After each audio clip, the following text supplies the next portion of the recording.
Imagine this. You're a distinguished Roman senator, one of the most respected figures in the empire. Your family name is steeped in history, your toga adorned with the noble purple stripe, and you've dedicated decades to serving Rome with distinction. Tonight, you've received an exclusive invitation to dine with the emperor himself, an honor that should fill you with pride. However, as you ascend the marble steps of the Palatine Palace, a sense of dread churns in your stomach. The guards at the entrance avoid your gaze. They understand what lies ahead, and their silence is telling. The scent of expensive incense fails to conceal another presence fear, thick and suffocating. You enter the great hall, where dozens of Rome's elite are already assembled senators, their wives, wealthy merchants, military commanders all standing in uneasy silence. Then you hear it. Footsteps echoing in the corridor, paired with manic laughter that chills your blood. Emperor Caligula enters, clad in silk that shimmers like liquid gold, his eyes bright with unsettling intensity. He surveys the room like a predator assessing prey, then claps his hands with theatrical delight. "My dear friends," he proclaims, his voice bouncing off the marble walls, "tonight we shall discover who among you truly loves your emperor. Tonight we shall see just how far you'll go to prove your loyalty." What follows will shatter every boundary of Roman decency, transforming the sacred halls of power into a stage for the emperor's darkest desires. This is the story of how one man's madness corrupted an entire empire, and how absolute power led to absolute corruption, setting the stage for tales of survival and suffering. If you enjoy uncovering the hidden truths of history, consider hitting that like button and subscribing for more content like this. And please comment below to let me know where you're listening from. It's incredible that we are exploring these ancient stories together from different parts of the world, connected by our shared curiosity about the past. To understand how the most powerful man in the world could turn his palace into a haven of depravity and psychological torment, you must first understand how Caligula became emperor. Born Gaius Julius Caesar, Augustus Germanicus in 12 CE, he was nicknamed Caligula, meaning little boots, as a child when he accompanied his father Germanicus on military campaigns, charming the legions with his miniature soldier attire. But childhood in the imperial family was anything but innocent. By age 7, Caligula had already witnessed his father's mysterious death, possibly due to poisoning ordered by Emperor Tiberius. He witnessed his mother, Agrippina the Elder, and his brothers vanish into exile, imprisonment, and eventually death, victims of the paranoid maneuvers within imperial politics. Imagine being a child and knowing that any moment a knock on your door could be your last. Caligula learned to survive in a world where showing weakness meant death, where trust was a luxury no one could afford. He became a master of deception, presenting himself as harmless, while his family was systematically destroyed around him. This early trauma would later manifest in his compulsive need to dominate and humiliate others, particularly those who reminded him of the power structures that had terrorized his youth. When Tiberius finally died in 37 CE, the Roman people welcomed 24-year-old Caligula as emperor with genuine joy. He was the son of their beloved Germanicus, the boy who had once charmed the armies. Rome had suffered under the paranoid, reclusive Tiberius for decades. They were ready for someone young, someone who promised a return to the glory days. For 7 months, Caligula seemed to be everything they had hoped for. He recalled political exiles, gave generous bonuses to the Praetorian Guard, and held spectacular public games. The people loved him, but then something changed.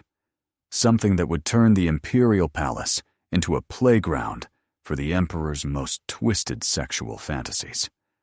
In late 37 CE, Caligula fell seriously ill with what ancient sources describe as a brain fever, so severe it brought the empire to a standstill. For days he hovered between life and death, while Rome held its breath, praying for their young emperor's recovery. Some historians believe this illness caused permanent brain damage, while others argue it merely stripped away the thin veneer of sanity that had been holding his darker impulses in check. When Caligula recovered, those closest to him noticed the change immediately. The young man who had once shown restraint and political wisdom was gone. In his place stood someone who seemed to have lost all sense of reality, all boundaries between the sacred and profane, the acceptable and unthinkable. The transformation wasn't immediately obvious to the public. It began with small things: excessive spending, unusual behavior in private meetings, increasingly erratic decisions. But behind the closed doors of the imperial palace, a much darker change was taking place.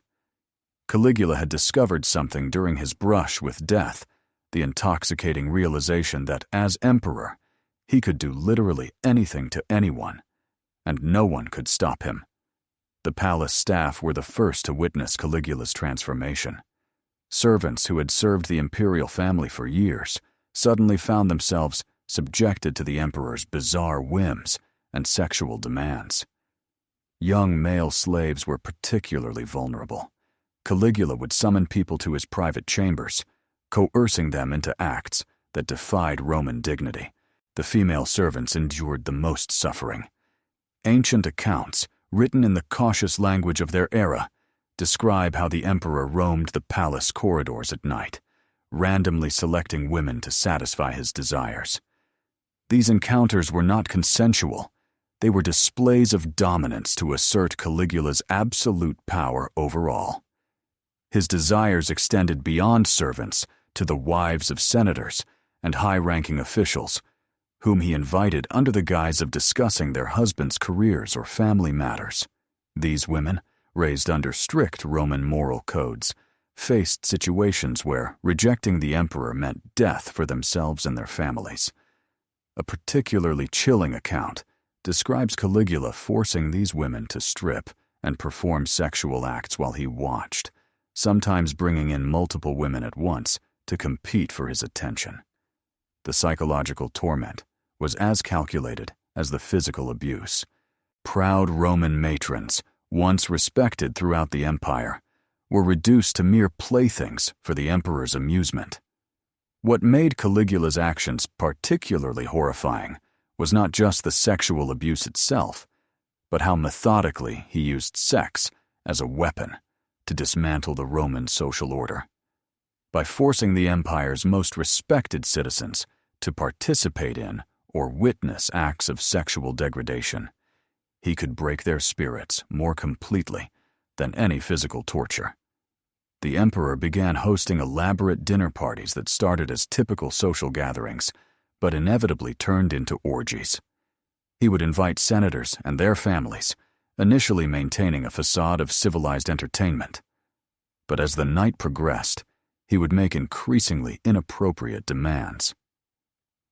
"Senator Marcus," Caligula might say, as if casually requesting more wine, "your wife has such beautiful eyes. I wonder how they would look on her knees before me." The senator would remain silent, knowing that any protest could mean execution for his family. Meanwhile, his wife would be forced to comply with the emperor's demands, often in front of her husband and children. The psychological damage to these families was often irreparable, with marriages destroyed, children traumatized, and proud Roman bloodlines reduced to instruments of the emperor's perverse pleasure. Caligula particularly enjoyed forcing senators to watch as their wives were degraded. He arranged special seating so that husbands had clear views of their wives being forced to perform oral sex or engage in intercourse with the emperor or his chosen partners. The men's faces, a mix of rage, helplessness, and shame, seemed to give Caligula as much satisfaction as the acts themselves. The imperial palace complex on Palatine Hill underwent modifications to cater to Caligula's elaborate sexual fantasies. He commissioned chambers specifically for group activities, complete with staging and viewing areas.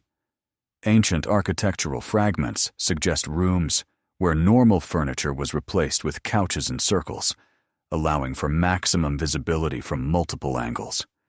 One room, according to surviving accounts, resembled a small amphitheater, with raised seating around a central area for the emperor's performances. He would force captured enemies, slaves, and sometimes Roman citizens to engage in acts, while audiences of senators and their families were compelled to watch and applaud. The emperor's bedroom became a particular source of terror for palace inhabitants. Unlike previous emperors' private quarters, Caligula's chamber had viewing areas and multiple entrances, allowing audiences to witness his encounters. He seemed to derive as much pleasure from being watched as from the acts themselves, treating intercourse as a public demonstration of his absolute power. Caligula also established what could be described as a brothel within the palace walls, staffed by the wives and daughters of senators who had fallen out of favor. These women were forced to serve not only the emperor, but also his guests, foreign dignitaries, and sometimes even common soldiers, as a form of ultimate humiliation.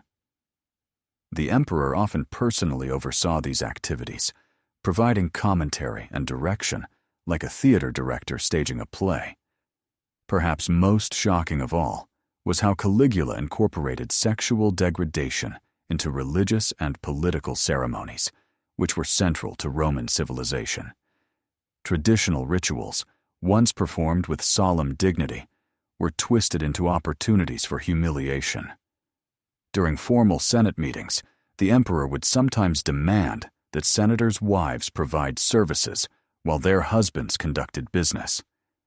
The sacred act of governance became inseparable from degradation, with Rome's most important decisions made, while the empire's most powerful men were forced to watch their families being abused.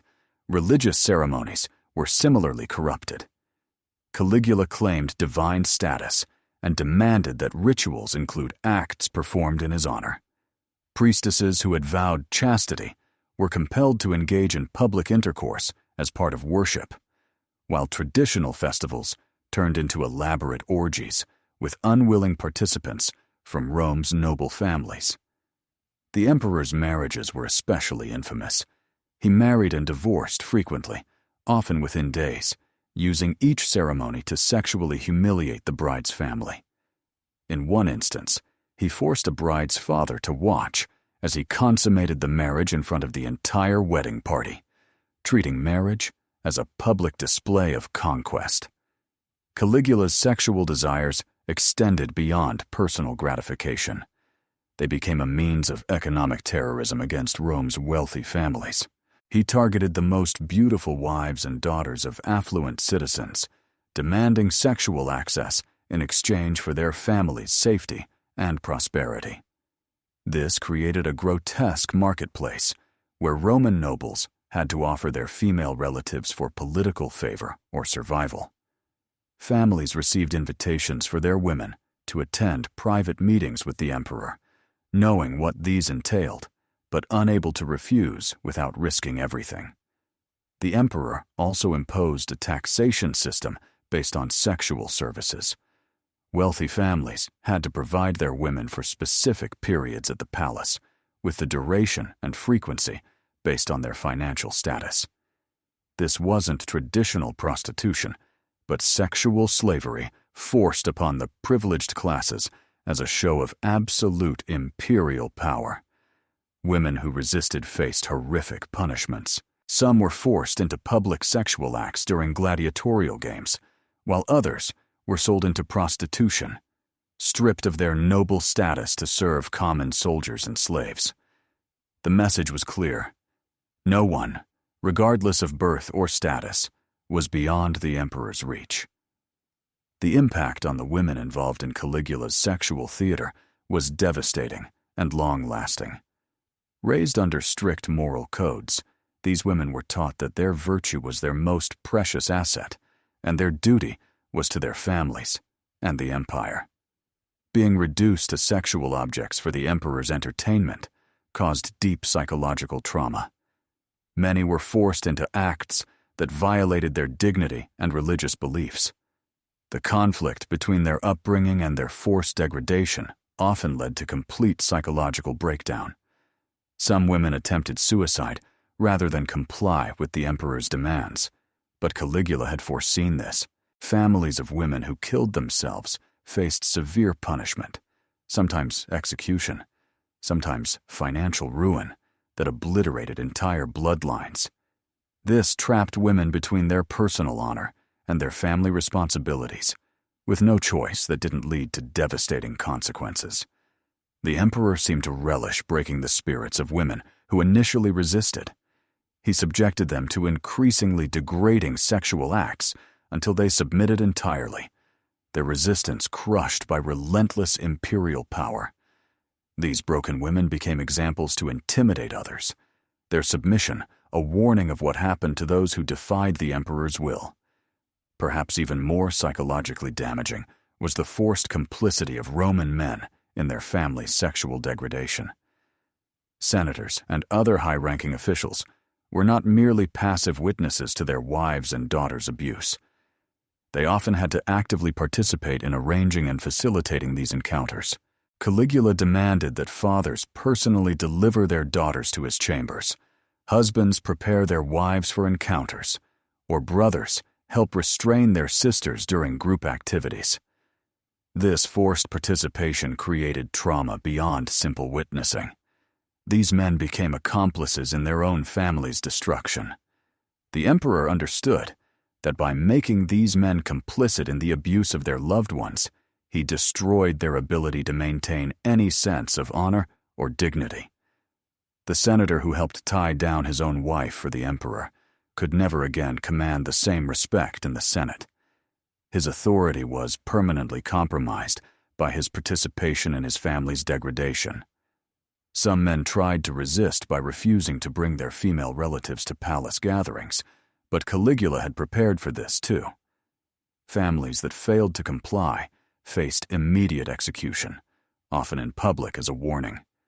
The choice was stark: participate in your family's abuse or watch them die. One of the most disturbing aspects of Caligula's reign was his inclusion of children in palace activities. Ancient sources are understandably vague about specifics, but they make clear his appetites extended to minors, both male and female, from prominent families. Children brought to gatherings were forced to witness acts no child should see, creating trauma that affected them for life. Some were coerced into participating in sexual acts, their innocence shattered as part of the emperor's mission to corrupt every facet of Roman society. The long-term effects on these children were devastating. Many grew up unable to form healthy relationships, their understanding of sexuality permanently distorted by their experiences in the imperial palace. Others became abusers themselves, perpetuating the cycle of sexual abuse as they assumed positions of power. Caligula seemed to grasp that by traumatizing the children of Rome's elite, he was ensuring his corruption would outlive his reign. These children would become the next generation of Roman leaders, carrying the psychological scars of their palace experiences, potentially perpetuating cycles of abuse for decades. As his reign progressed, Caligula formalized his sexual practices into a religious cult centered on imperial worship. He declared himself a living god and demanded that sexual acts in his honor be treated as religious rituals. This wasn't just megalomania. It was a calculated effort to legitimize his abuse by cloaking it in religious authority. Temples were set up within the palace where worshippers were required to engage in sexual acts as demonstrations of devotion to the divine emperor. These weren't voluntary practices. They were mandatory performances required of anyone seeking imperial favor or simply trying to avoid imperial wrath. The emperor created elaborate ceremonies around his sexual activities, complete with formal protocols and ritualistic elements. Sexual intercourse with the emperor or his designated representatives became a form of communion with the divine, while watching these acts was a form of required worship for palace visitors. This religious framework provided Caligula with justification for even his most extreme demands. When senators' wives were forced to engage in group activities, it was presented as a religious obligation rather than mere imperial whim. When children were included in rituals, it was described as initiating them into divine mysteries rather than abuse. Caligula's sexual terrorism wasn't confined to the palace. It spread throughout the empire via a network of officials who practiced similar acts in his name.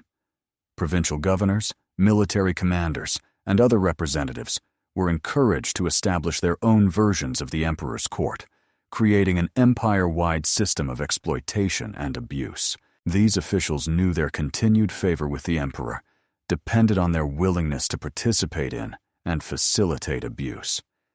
They competed to invent increasingly creative forms of sexual humiliation, sending reports to Rome, hoping for imperial recognition. This resulted in an empire where sexual abuse became a standard tool of governance. Local populations lived in constant fear that their wives, daughters, or sons might be chosen for sexual service to imperial officials. This created a climate of terror that extended far beyond the palace walls, affecting millions throughout the Roman world. Women across the empire learned to live with the knowledge that their bodies were not their own, aware they might be claimed by imperial representatives at any moment. This systematic sexual terrorism became a defining characteristic of Caligula's reign, leaving psychological scars that would affect Roman society for generations. By 40 CE, Caligula's sexual excesses had reached levels that shocked even those familiar with his earlier depravities. Palace gatherings devolved into elaborate sexual spectacles lasting for days, with hundreds forced to engage in increasingly extreme acts. The emperor's final months were marked by sexual performances of unprecedented scale and cruelty. He staged massive orgies involving senators, their families, foreign dignitaries, slaves, and even animals, creating sexual tableaus that demonstrated his absolute power over human dignity and morality. These performances seemed designed not just for personal gratification, but as statements about the nature of imperial power itself. By forcing Rome's most respected citizens to participate in degrading sexual acts, Caligula was making a point about the meaninglessness of traditional Roman values in the face of absolute authority.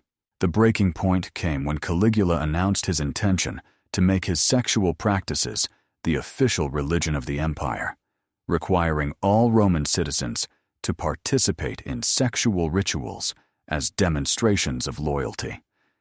This threat to formalize his sexual terrorism finally convinced the conspiracy against him to act. On January 24, 41 CE, Caligula was assassinated by members of the Praetorian Guard in the underground passages of his palace. Even in death, the emperor's sexual crimes continued to terrorize their victims. The conspiracy had not just political motivations, but personal ones.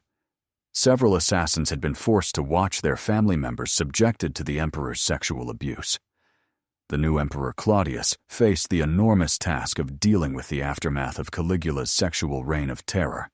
The physical evidence of the emperor's crimes was extensive: rooms outfitted for sexual torture, collections of pornographic art depicting real palace victims, and detailed records of sexual encounters used as blackmail against prominent families. Much of this evidence was quietly destroyed, not to honor Caligula, but to protect the victims and their families from further shame. Rooms that had been sites of abuse were sealed or completely renovated, as if the new administration was trying to erase what had happened. The cover-up extended to historical records as well. Ancient historians documented Caligula's sexual crimes, but used coded language that obscured the full extent of the abuse. Many victims and their families preferred this discretion, knowing detailed accounts would only add to their humiliation. The most tragic aspect of Caligula's sexual terrorism was how effectively it silenced victims. The Roman social system, with its focus on honor and family reputation, made it nearly impossible for survivors to speak openly without ruining their social standing. Women abused by the emperor faced a society that blamed them, regardless of circumstances. Men who watched their wives' degradation couldn't talk about it without admitting their powerlessness. Children who witnessed or experienced abuse often carried their trauma in silence for life. This conspiracy of silence meant the full extent of Caligula's crimes may never be known. Families destroyed by abuse had every reason to hide their experiences. Historical accounts were limited by social norms that made explicit discussion of sexual matters inappropriate for public consumption. This silence meant many victims never received justice or acknowledgement. The new administration focused on political stability rather than addressing past abuses, leaving survivors to cope with their trauma alone. Caligula's sexual crimes had consequences far beyond his 4-year reign. The psychological trauma inflicted on Rome's elite created generational dysfunction that affected society for decades. Children who witnessed or experienced palace abuse grew up with damaged understandings of sexuality, power, and relationships. Many became perpetrators, unable to distinguish between normal sexual expression and the abusive practices learned in childhood. Others became victims again, their trauma making them vulnerable to further exploitation. Families that endured Caligula's reign often bore lasting scars from their experiences. Marriages shattered by forced sexual encounters rarely healed, and children raised in an atmosphere of sexual terror found it difficult to form healthy relationships as adults. The social fabric of Roman aristocracy was irreparably damaged by the systematic sexual abuse of its most prominent figures. Most significantly, Caligula's sexual terrorism set a precedent for imperial abuse that would re-emerge throughout Roman history. Subsequent emperors, while perhaps not as extreme as Caligula, realized that sexual exploitation was a powerful tool for maintaining control over subordinates and quashing political opposition. Today, visitors stroll through the ruins of the Palatine Hill, marveling at the remnants of imperial grandeur, often unaware of the horrors that once took place within these walls. The marble floors that once echoed with the cries of unwilling victims now host guided tours and academic lectures on ancient Roman architecture.